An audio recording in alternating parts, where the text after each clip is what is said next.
అండి. నమస్తే మేడం, చెప్పండి. ఇప్పుడు మనకి ఏపీలో ఎలక్షన్స్ అయితే రాబోతున్నాయి. నెక్స్ట్ సీఎం ఎవరు వస్తే బాగుంటుందని మీరు భావిస్తున్నారు?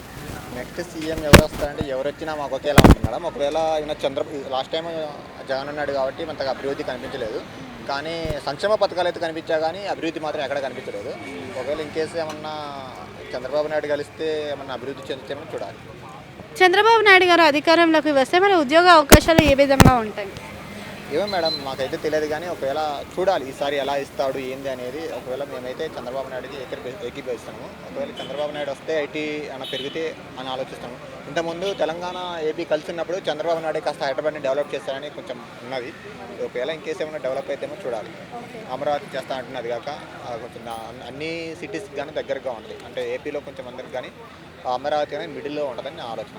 ప్రస్తుతం మనం చూసుకున్నట్టయితే ఏపీలో ఐటీ పెట్టుబడులు ఎంతవరకు తెచ్చారు అనుకోవచ్చు జగన్ గారు? అర్థం కాదు మేడం. ప్రస్తుతం మనం చూసుకున్నట్టయితే ఏపీలో జగన్ గారు ఐటీ పెట్టుబడులు ఎంతవరకు తీసుకొచ్చారు అనుకోవచ్చు? ఐటీ మీద జగన్ గారు అంతకేమీ తెచ్చింది ఏమీ అనిపించట్లేదు మేడం. ఏదైనా మహా అంటే లైట్గా తెచ్చాడు, అంతకంటే ఏమీ తేలేదు.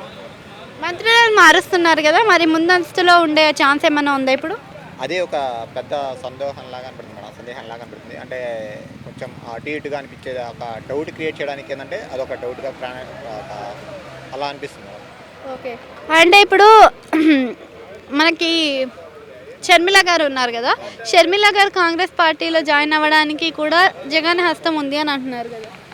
అది అన్నీ తెలియదు కానీ మేడం, షర్మిల గారు వచ్చారు అలా వెళ్ళిపోతారు, అంతకుమించి ఏముంటుంది మేడం. చాలా ధైర్యంగా ఇప్పుడు మనకి జగన్ గారు వై నాట్ 175 అంటున్నారు. 175కి 170 అనుకుంటారు? లేదు మేడం, రావు, అస్సలు రావు. Thank you.